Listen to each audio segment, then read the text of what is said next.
Thanks to Storyblocks for sponsoring this video. Guys, it's here. I finally got my hands on the DJI Pocket 4. How I got it into the US, I'm not allowed to say, but with this new camera, we get features like 4K 240, a new 1-inch sensor, full D-Log, 107 gigabytes of built-in storage, new buttons and accessories like this little magnetic fill light. There is a lot to cover, so let's put it to test to see if this little camera is worth smuggling for.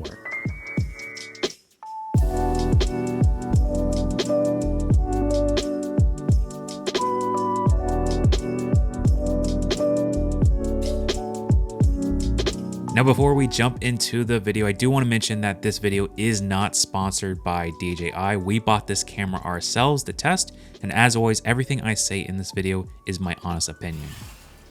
Let's start by taking a look at what comes included. If you pick up the creator combo, you get the Pocket 4, the DJI Mic 3 transmitter, wide-angle lens adapter, tripod and tripod adapter, a wrist strap, this new magnetic fill light. There's also a new gimbal clamp instead of the hard case that we had on the Pocket 3, and a couple soft carrying pouches to keep everything together.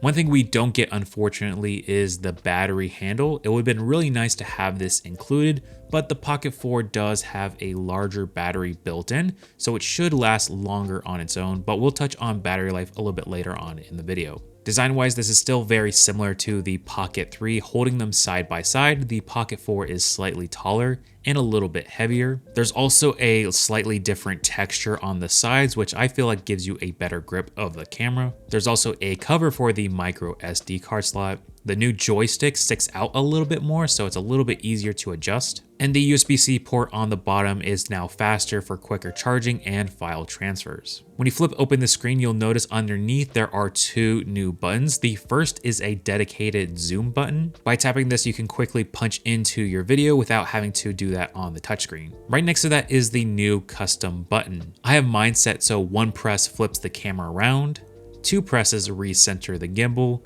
and 3 presses lock the gimbal in place. After using this camera for a bit, I find that these buttons make the overall camera feel faster and easier to use because you're not relying so much on the touchscreen, which can be a bit fiddly at times. So now let's talk about the image quality of the DJI Pocket 4. One of the biggest upgrades you're going to see is in terms of dynamic range. DJI claims 14 stops of dynamic range, which means we should see more detail in the highlights and in the shadows. So in some of these examples where I'm filming outside, it retains more detail in the sky and keeps the shadows from getting too dark. Now for these examples, I have the Pocket 4 set to its default settings, so it's automatic exposure, white balance, just to see what it will do. One thing I noticed if you're shooting in the normal 10-bit mode is the camera tends to make the image a bit brighter overall. And I definitely noticed this in my skin tones where it feels like my complexion is a bit brighter than usual. But because the camera is always overexposing the image a little bit, I do notice that the sky gets a little bit too bright and you start to lose some detail. So if I were planning to shoot like this, I'd probably set my exposure compensation down to -0.3 or 0.7 just so that I could protect the highlights a little bit more. Color-wise, the Pocket 4 seems to lean a little bit pink, especially in the skin tones. That being said, the image still looks sharp, detailed, and pleasing overall. In good lighting, you probably won't notice a huge difference, but in more difficult lighting scenarios, the Pocket 4 gives you just a little bit more room to work with.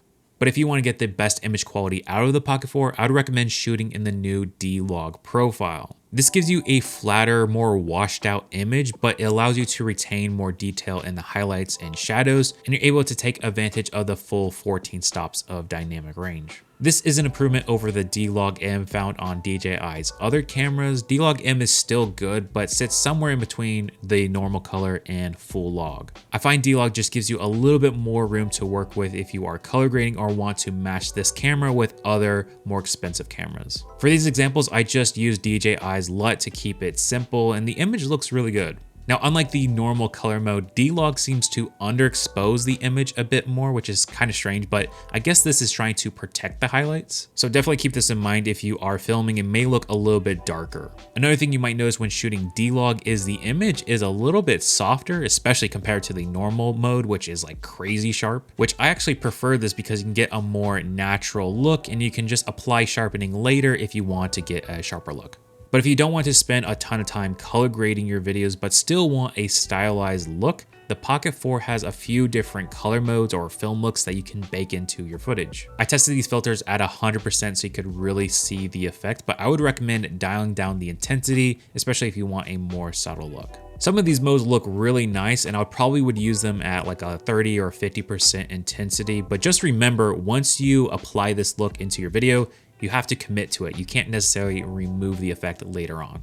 Another big upgrade is slow motion. The Pocket 4 can now shoot up to 4K at 240 frames per second. And that is pretty crazy considering how small this little camera is. The Pocket 3 could shoot 240 frames per second, but only at 1080p, or if you wanted to have 4K, you were limited to 120 frames per second. So now with the Pocket 4, you can get that super slow motion, but you have a lot more detail. Personally, I probably won't shoot 4K 240 very much, but I'd rather have it and not need it, and need it and not have it. Now, one limitation of these Pocket cameras is you can't necessarily zoom in on the action. The Pocket 3 did get a firmware update where you could go into 2x mode, like a lossless zoom, and we have that here on the Pocket 4 as well. Now you can actually go further up to 4x zoom if you really want to zoom in on the action. Having this dedicated zoom button makes this way more practical to actually enable zoom because you can quickly punch in without having to tap through the screen. Now, even though DJI calls this 2x zoom lossless, you can still tell it's not quite as sharp as the normal 1x view. Now, it's still usable, especially if you're just doing casual filming, but if you plan on using the 4x zoom, this is where the image quality really degrades. So I would stray away from using this mode unless you need to capture something really far away for some reason. Now, if you're planning to take photos with this camera, the Pocket 4 actually has some pretty big upgrades here. On the original Pocket 3, you could shoot up to 9 megapixel photos, and that was only JPEG, so it was very limited. But now the Pocket 4 can shoot 37 megapixel photos, and you have the ability to shoot JPEG and RAW. Now, I still want to consider the Pocket 4 a great photo camera. Your phone is going to be way better at photos, but if this is the only camera you have, it's going to be really nice to have that extra bit of resolution and the ability to shoot RAW. But no matter how good your camera is, there are always moments where you don't have the time or the ability to capture every shot you want. Whether I'm making YouTube videos like this or more travel vlogs and I need extra B-roll, that's where I turn to today's sponsor, Storyblocks. Storyblocks gives you unlimited access to high quality stock footage, motion graphics, music, and sound effects all under one simple subscription. I use Storyblocks all the time if I need extra B-roll. Let's say I want a drone shot, I can just type that into Storyblocks, find the one I want, download it, bring it into my editor, and I'm good to go. This is so handy because I don't have to go out to film more or build some graphics from scratch. I can just go to Storyblocks and they always have what I need. One of the things I really appreciate is their library is human-made, created by real filmmakers and artists, so your footage doesn't feel cheesy or overly stock. So if you want to check out Storyblocks for yourself, they're offering a limited time discount for our audience. Go to storyblocks.com/thinkmedia or click the link in the description down below. Now, of course, one of the biggest reasons you'd want to buy a Pocket gimbal camera in the first place is stabilization. Yes, your phone and action cameras have really good stabilization, but this is often digital. With the Pocket 4 and Pocket 3, the camera is physically moving on this 3-axis gimbal, and this allows you to pull off these camera movements that feel really natural and cinematic. So we ran a few different tests. Here is me just walking around with the Pocket 4, more of a steady pace. And here I take it up a notch by running, and I'm really impressed with how smooth this footage looks. Now, comparing the Pocket 4 to the Pocket 3 directly, it's a little bit hard to tell, but to my eye, the Pocket 4 does feel slightly smoother. It has more of this floaty, stable look to it that I think looks a bit better. Now, there's so much to talk about between the Pocket 3 and the Pocket 4 that deserves its own video. If you want to see that video, let me know in the comments down below. Next feature I wanted to test is the tracking mode. The Pocket 4 now has ActiveTrack 7.0, and this is really useful if you're just filming yourself. You can set the camera down, kind of tap on yourself, and the camera will follow you around as you move. Personally, I don't use this ActiveTrack mode like that. I actually use it more so when I'm vlogging because I can just move the camera around and it will easily reframe me if I'm not holding the camera perfectly. And this makes it so much easier to make videos on the go. You can just focus on talking and capturing the moment and not have to worry so much about what the camera is doing. To test this ActiveTrack feature, I decided to kind of move around in this space just to see how well it would follow me, even moving behind objects, ducking out of frame, just to see if it would lose me and how quickly it would pick me back up. I was really impressed with this new ActiveTrack mode, especially compared to the Pocket 3, where sometimes it would feel a little bit jittery or sometimes it would lose you completely.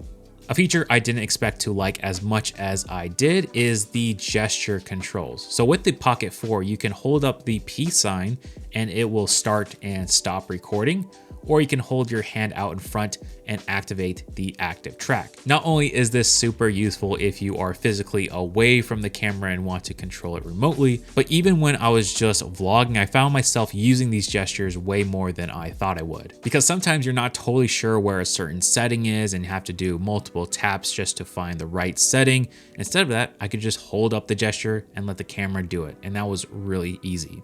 So let's talk about the audio quality on the DJI Pocket 4. First, this is what the built-in microphone sounds like on the Pocket 4 at about an arm's length away. All right, so we got a quick audio test here, just testing out the internal mics on both camera. First, we'll switch over to the Pocket 3. I've always been impressed with how good this internal microphone sounds. So I'm curious if the Pocket 4 sounds better or just the same. Let me know if you guys hear any sort of difference in the comments down below as I switch between the two. Now, if you decide to get the creator combo with the DJI Pocket 4, you'll get the DJI Mic 3, which you're actually listening to right now. I really like this microphone. I think it sounds pretty great and it's a nice small profile. I have it just magnetically clipped to my shirt. So great thing about this is if you step away and you're further from the camera, you're still gonna get consistent audio. Now, if you get the creator combo on the Pocket 3, you'll get the DJI Mic 2, which is a bit more bulky and chunky, and it kind of drags on your shirt a little bit more. So I definitely prefer the comfortability of the Mic 3 paired with the Pocket 4. Next up, let's talk about low light performance. The DJI Pocket 4 has an improved sensor, and that better dynamic range will certainly help it in those lower light conditions. Overall, I'm pretty impressed with the low light capabilities. In these examples, the sun has just set behind me, and as you can see, we're still getting really usable results. And this is just the normal video mode. I did not shoot in the low light mode. If you want to get a cleaner, more processed look, there's a little bit of denoising in the low light mode you could use. But even in the normal mode, I think it looks really good. So the sun has just set behind me and things are getting dark really quickly, but as you can see, the low light performance on the Pocket 4 is not too bad. It actually looks pretty decent, but I want to test out this new fill light accessory that just attaches to the back of the little gimbal head and it will automatically power on, and you can adjust things like the color temperature as well as the brightness. So this is at its brightest setting. As you can see, this thing gets pretty bright and helps just illuminate your scene overall. And so if you are filming in dark, low light, or no light situations, obviously this is going to be really helpful when it comes to those situations. Now, in terms of the battery life, the Pocket 4 does have an improved battery, has a larger battery built into the camera. And on average, I did find that the Pocket 4 lasted a bit longer compared to the Pocket 3. But to give you a more tangible result, I decided to test both cameras indoors, and I set them at 4K 24 and let them record until the battery died. The Pocket 3 lasted about 2 hours and 15 minutes, and the Pocket 4 kept on chugging, and actually the SD card filled up and stopped recording and turned itself off, but I quickly turned it back on and had it record again. In total, I got around 3.5 hours of battery life on the Pocket 4. So you're getting a little over an extra hour of battery life compared to the Pocket 3, which is a pretty big difference.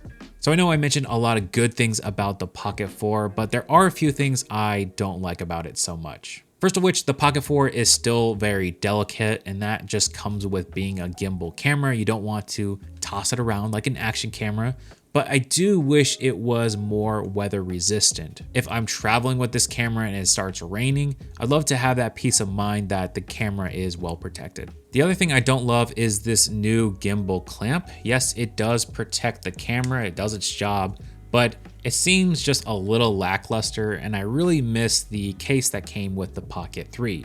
Because this case had spots for accessories like your wide angle lens, other filters, and even a little spot to attach a microphone. With the Pocket 4, if you just want to grab the camera and put it in your pocket, there really isn't a great way to bring those smaller accessories. The wide angle lens just loosely sits in the pouch, and I feel like it's going to be so easy to lose because there is no dedicated spot for it. So yeah, I really wish there was some way to attach those smaller accessories without need to bring your big case with you. Something like the old Pocket 3 case was really convenient. And that brings us to the big question, should you buy the DJI Pocket 4?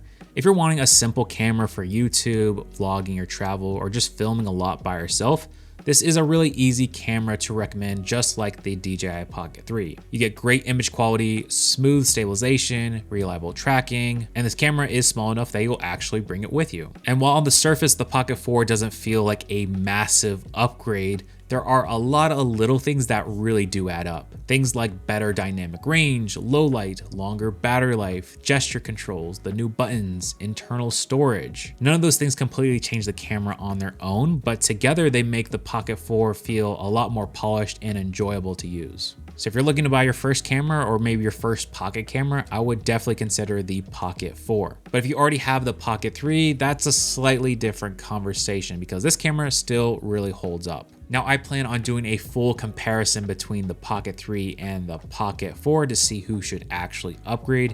If you want to see that video, make sure you are subscribed, or if it's out already, you can click or tap the screen to watch that video next.